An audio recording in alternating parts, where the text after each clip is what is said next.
Discussion keeps the world turning. This is Roundtable. Brown bears breaking into homes, wild boars stopping subway trains. In 2026, the wild isn't staying in the wild anymore. China's conservation efforts are working so well, in fact, that animals are showing up where they don't belong.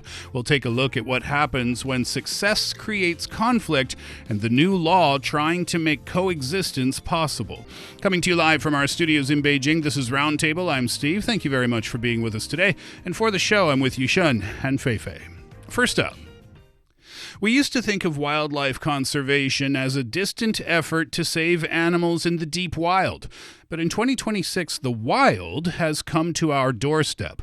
From brown bears breaking into homes in Qinghai to wild boars disrupting subways in Nanjing, the boundary between human civilization and nature is disappearing quickly. And it's not just an animal problem. It's a humanitarian issue and an economic challenge. Today we're going to talk about the price of success. And what that means is how China's thriving ecosystems are creating new front lines of conflict and how the landmark 2026 Ecological and Environmental Code is rewriting the rules of coexistence. Yushun and Fei Fei, hi, how you doing today? Really kind of complicated issue. It is affecting us here in China. It's a world issue as well. We're going to talk about that too. And it's a very, very, very tricky line to try to walk. Exactly, Steve. And when we're talking about, well, there is a term actually about these problems globally. It's called human-wildlife conflicts. And that describes, the negative impacts that happened between humans and wildlife. For example, in many countries, for example, in Zimbabwe, there are national park authorities. They reported 62 human deaths in 2025 alone that's caused by wildlife such as crocodiles and elephants.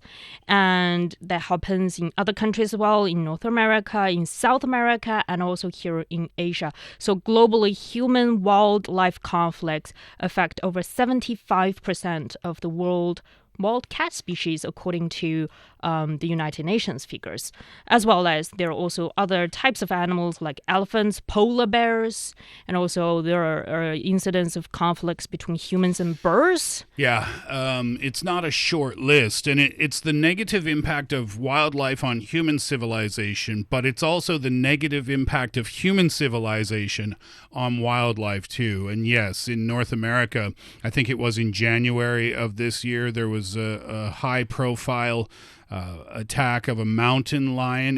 I think it was on a hiker in Colorado. That's a very rare instance, but it still happened. In Peru and Uruguay, sea lions have been found to destroy or steal up to 46% of fishers' catches. In Malaysia, you mentioned Malaysia, there's issues there as well. Agricultural operations, large-scale ones at that, reported losing about $145,000 a year to elephant-related crop damage, forcing them to spend millions on wildlife corridors, is what they call them there, to survive. And something happened recently in Australia, too, to a young Canadian woman, and I want to come back to that a little bit later, maybe before we finish our chat today. But the balance between wildlife and humans to peacefully coexist, it's a really delicate one. And if that balance leans too far in one direction, Yushun, things can start to go wrong. Yeah, actually, here in China, human wildlife is a kind of a symptom of conservation success. And decades of reforestation and hunting bans have led to a population explosion of some species like wild boars and the recovery of apex predators. Now, in a vacuum, that's good news, right? More numbers, increased numbers of the species. Yeah, but in fact, when we're looking at the habitats of these animals, for example, wild boars or predators who can be very, have this nature of attacking. Aggressive behavior. Yeah. So when they sense danger, and we have about 4 million people living in, for example, China's nature reserves, that means they have a very close a high chance of having direct interactions with this wildlife. I think one of the highest profile example that we can offer here is in Yunnan back in 2021. Yes. Where a group of Asian elephants traveled hundreds of 500 kilometers in that province, and it got international headlines. It was a family, right? It was a family. Yeah, it was about 15, more than one family. I remember this story. I didn't realize it was from China, actually. Yeah, I remember the story. I think I even covered it on my radio show, actually, in Korea. Yeah, this family of elephants was just making a trek, right? They were if I remember correctly, they were looking for a new home.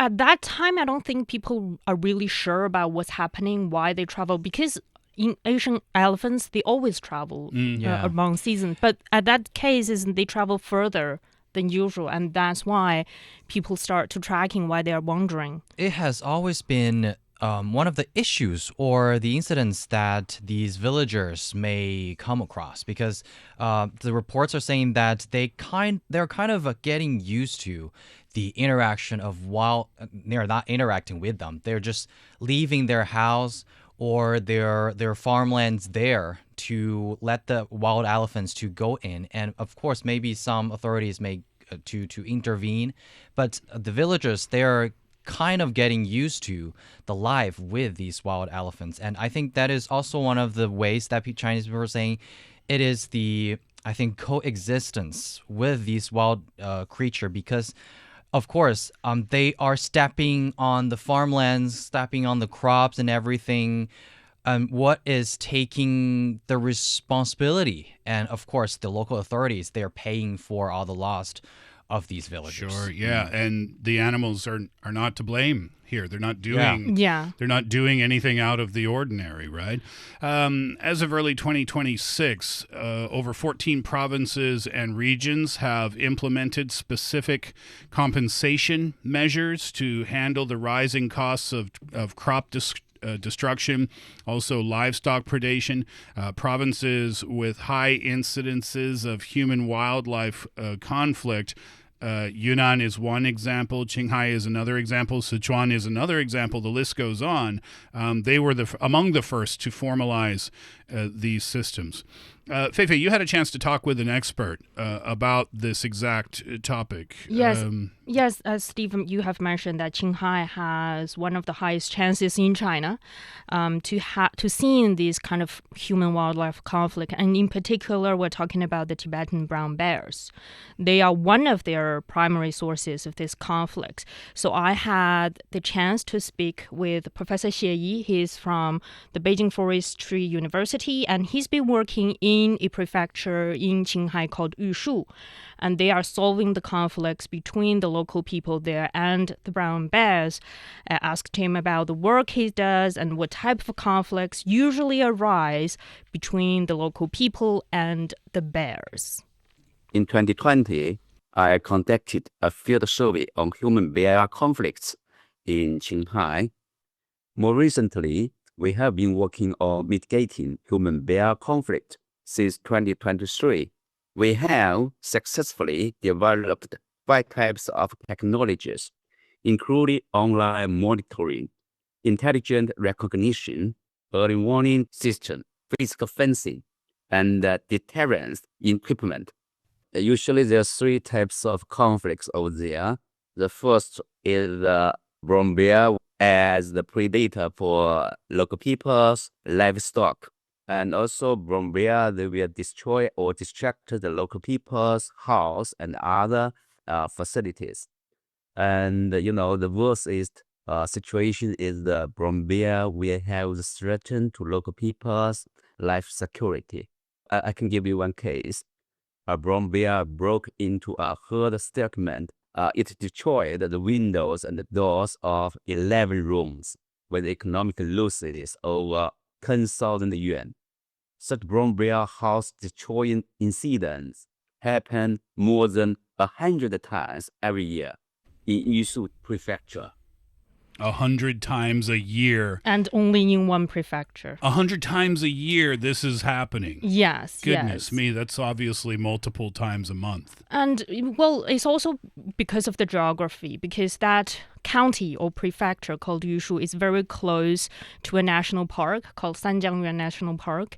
And so it's one of the places where you have the lower overlapping of habitats of humans and wildlife like brown bears. And there are also animals like snow leopards and other things. So there are also always been sort of higher chance of seeing direct interactions between predators like a brown bear, and they can be very dangerous, and they're also very clever. He talked about 5 different, and they're trying to solve this problem actually with reduced damage to humans and their houses and their livestock and their lifestyles, but also trying their best to protect the bears too. He mentioned 5 types of technology. Yes, first of all, they're using a lot of monitoring and tracking system. I think we have a sort of a glimpse when we're seeing in the Asian elephant case in Yunnan that scientists are using technologies like drones and other type of system to keep an eye and on where this wildlife is about and how are they doing, and if they're getting close to human habitats, and they are in placing, as he mentioned, early warning systems. I wonder if the drones are meant to track their real-time movements or just maybe it's both, or I was going to say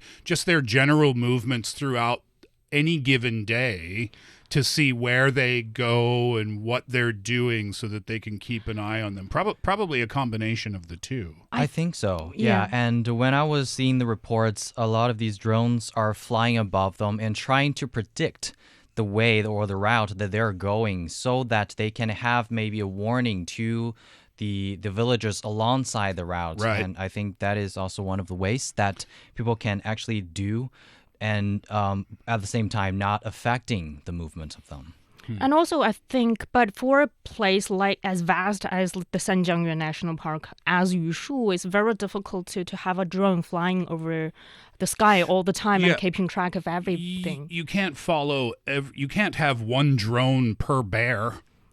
Yeah. That's not reasonable, right? Yes. So it would be difficult to follow all of them all the time. And actually, Professor Xie also told me it can be one of the challenges when they are trying to implement this kind of intelligent monitoring system in that region, in Qinghai, simply because the vast land area it covers.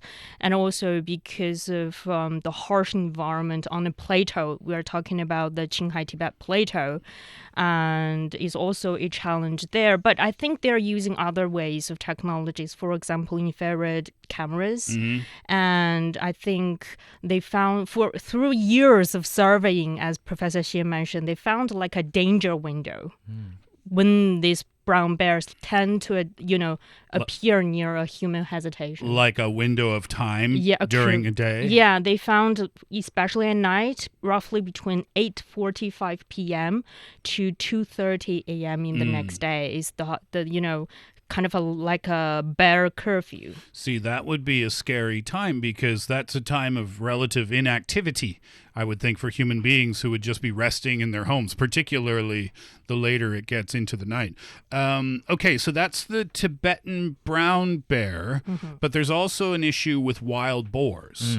The wild boar population, as I mentioned before, in China is now estimated at over 2 million, and they were removed from the 3 value, which means ecological, scientific, and social protected list in 2023 to allow for more flexible management. And here's the thing, in Nanjing, it has become a global case study for urban human-wildlife conflicts because in April 2025, wild boar famously charged into the Jiangsu television station. Goodness. And in August 2025, drones captured a neat formation of 6 boars swimming across the famous river Yangtze River to colonize new urban green belts. And then in late 2024, a boar train collision near Also, Nanjing South Station led to the death of a railway worker, and this event spurred the Civil Aviation and Railway Administration to implement the new wildlife-proof fencing protocols across eastern China. Yeah, so, wild boars, when we're talking about wild boars, I think for a lot of us, seeing that on the news, like 6 boars swimming across the river, sounds like a really fun story. But in fact, for provinces like Shanxi and Sichuan, where there are a lot of farmlands, these wild boars would be a destroyer, basically, to their crops and to their livestock. I think I've read a report saying that with 5 or 6 wild boars, they can devastate 1 plot of corn in less than an hour through feeding and also trampling. So it's a major issue. And there are also like smallholder, a lot of farmlands here in China are smallholder farmers. And they've reported, for example, in Shanxi, they can lose up to 40% of their annual yields in a single week because of these wild boar activities. So it can be very devastating on their part when they are seeing these kind of conflicts. And it's also, wild boars can also be very dangerous as well. They can, and they're fast. Yeah, they can get up to about 30 miles per hour. I was reading they're really aggressive. They have these large tusks oftentimes that are really obviously dangerous for lacerations, and they can carry dangerous diseases too. I saw a heartbreaking video. It broke my heart to see this. At first glance, it seems kind of funny, kind of like, maybe watching the boars swim across the river. Yeah. It was a wild boar that had gotten into a restaurant, and the CCTV camera in the restaurant captured it all. And obviously, the customers in the restaurant were freaking out. They were losing their minds. So that was scary for them. But it was heartbreaking for me to watch that animal in there because you could tell it didn't mean to necessarily go in there, right? It was scared and it was panicking, and it was a tough watch. And I forget the conclusion of that story. It doesn't matter, I suppose, right now. But these are exactly the types of things that we're talking about. Now, there's a third case. And this one maybe seems the most innocent of the 3, yet still problematic, and that involves birds. Yeah, birds can create this conflict. I think it can be very surprising to most of us. Birds are not necessarily predators. They won't be attacking your homes or your livestock, but they will, for example, quote unquote, steal the yields of farmlands. The crops of the farmers. Yeah, the crops. So some farmers, for example, in the province of Guizhou, they reported they lose up to 85% of their seed potatoes. 85%? Yes, because of birds. Huh. And also when it comes to birds, and this is the tricky part, is that some of the birds are protected animals. They're endangered. So from the farmer's point of view, even though they suffered major losses, there isn't much they can do. You can't kill them, first of all. And also, even it's not a protected species, for instance, it's also not okay to kill them. But they're suffering losses. So that put a lot of questions and responsibilities to the local governments on what they can do in these cases. And that's why I said in the beginning, this is so tricky, because the core of this conflict is what's the right word? The overlapping habitats, isn't it? Between human beings and wildlife in nature. And there can be other things that play. For example, deforestation can force animals into towns or cities because they can't find food where they used to find it anymore. But still, it's this coexistence that seems to suffer from the overlapping of where we both live, if you will. Wildlife is very active, but they also learn from their interactions with humans, too. They're very clever. Yeah, these animals can learn from interactions with humans and also making conservation work more intricate. Professor Xie also said after he and his team put up electric fencing and an alert system for farmers' home near the mountains, which was isolated in the wilderness and constantly harassed by a brown bear. And they returned some time later to check on the system, only to find that the bear, realizing it couldn't getting to the house, traveled further down to other houses. And he also notes that these smart and also active animals have different personalities even, because some bears can be mild and like to stay away from human habitats, and some are just very fierce and tend to attack humans, even hurting residents. And that can make the interactions with the animals, or not interactions, but just how to deal or what to do when you encounter the animals, more confusing, because some might not be as aggressive as others. And actually, that's an important part of the Australian case I'm going to talk about in a little while. Yeah, right. So the bear comes, and it sounds like a children's nursery story, doesn't it? Bear comes to the house. This one can't get in, so goes to the next one. Can't get into this one, so it goes to the next one, and it keeps trying until it's successful. Yeah, and so it's more of a case-by-case job. Maybe this bear, after it realized that getting into this house, it will leave, but maybe another one will try to attack other homes. You never know. So that's why when we're talking about coexisting with wildlife, and the job related in this area can be very, very consuming a lot of time and also resources. And I also talked to, Professor Xie about, in general, first of all, what are the commonly seen response measures in practice nowadays? Let's take a listen about what he said. Generally speaking, there are three types of measures adopted by authorities and communities. Firstly, pre-incident measures, such as early warning system and electronic fences and ironic fences and wildlife population regulation. Secondly, during incident measures, they refer to emergencies responses when damage occurs, including deterrence and live capture. Thirdly, post-incident measures. This means the incident has happened. They involve relief or compensation after the damage has taken place. So what I have mentioned is exactly this kind of a measure. Comparatively, I believe pre-incident measures are the most important. Yeah, because the pre-incident measures, that would be kind of a frontline tool to create a physical barrier or maybe a sensory barrier between the animals and the humans to prevent the conflict before it happens. And I guess an electronic fence would be an example of that. And I think the drones, I guess, would be an example of that too. Yes. And so, for example, even though Professor Xie, he mentioned about he has been helping with local herdsmen, putting in place a lot of fencing equipment in Qinghai, and it's been quite effective actually. And also in Yunnan, for example, they're also using similar technologies, like they're also using ground sensors to sort of also monitoring what's happening with Asian elephants in that region as well.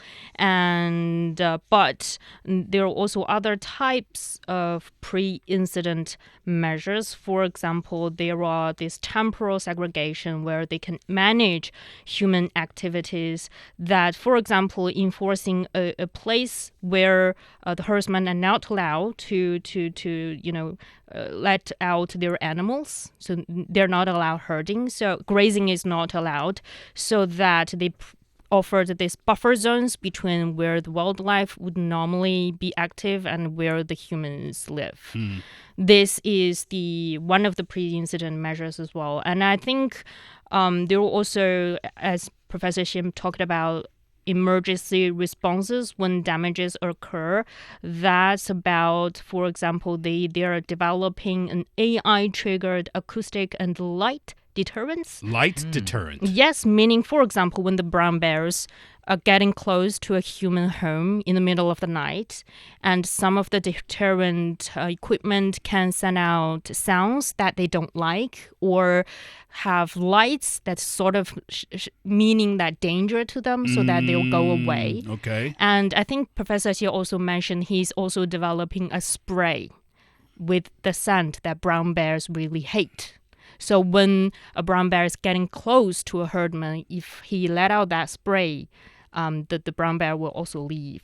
So that's what happened. Those are kind of the during measures, if you will. The post-event measures that he talked about, that would be relief or compensation after the damage, unfortunately, has already taken place when those prevention measures happen to fail, and I guess that's somewhat inevitable. One of those post-event measures is the social insurance model that they have. Yeah, instead of these, some of the slow government payouts, 2026 marks the rise of subsidized commercial insurance. And in provinces like Yunnan, farmers pay a nominal fee, often 1 to 2 yuan, with the government covering the rest. Insuring claims are settled by private insurers within 7 to 10 days. And the premium is paid by 3 levels of government, provincial and also municipal and county.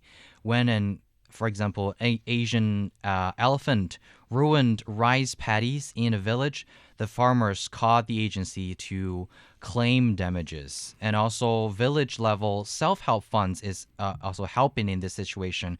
Community-managed pools of money that provide immediate emergency relief to families before formal government compensation arrives. Yeah, so this is the legal framework that we're talking about, right? That's providing better assistance to the design and compensation and insurance systems. This is the China Ecological and Environmental Code that we brought up at the beginning. Yeah, and it also is actually passed at this year's 2 sessions, just one or two weeks ago.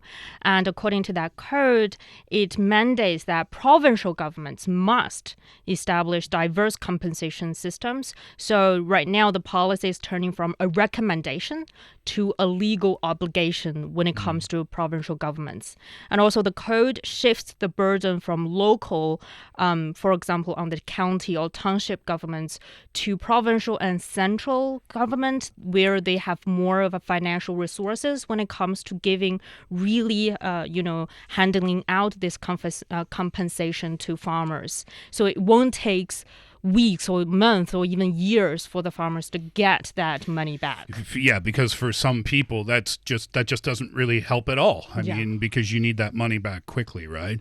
This is the story that I wanted to share before. This happened not that long ago, actually. There was a Canadian backpacker in Australia. She was 19 years old. Her name was Piper James, and she was found dead on a beach after going out for a morning swim. So this happened on Gari. If you've not heard of that before, I think it was called Fraser Island before. It's a World Heritage listed island. It's off the coast of Australia. And so what they speculate happened is that she was out for a morning jog, and she ended up being attacked by a pack of dingoes. You used to live in Australia. Yep. Have you heard of dingoes before? Not really. I guess they're in the wilderness. Yeah, they look like dogs, basically. They look like domesticated dogs that you would keep in your house, but they are not domesticated at all. These are wild animals that travel in packs. And so the autopsy showed evidence of drowning because the dingoes, and again, nobody saw this happen, but this is what they speculate, I guess. The dingoes, one of the things that they do is that they will force their prey into the water. Now, if you think about it, a pack of dogs is chasing you. Going into the ocean seems like a pretty safe thing to do, right? Yeah. Well, these dingoes, this is part of their strategy because they get you out in the water, and when you're out there, you can't punch and kick comfortably. So they use, and they swim very well, and they'll bite. Oh. So she ended up losing her life, and the government ended up euthanizing I think it was 6 to 10 of these dogs. Now, this became a really hot issue in Australia, in Gari, because those dogs have been there for about 4,000 or 5,000 years, and they're really important to the local community. And the Queensland government, this was the response from the indigenous people who live there, who call it their home. They found that to be really disrespectful that the government euthanized these dogs, because to them, the dogs weren't doing anything other than what they normally do. They were simply being wild animals. There was a quote from a local professor along those lines. And I wanted to share that story because it's really kind of what we're talking about today. You know, when these incidents happen between humans and animals, are the humans to blame?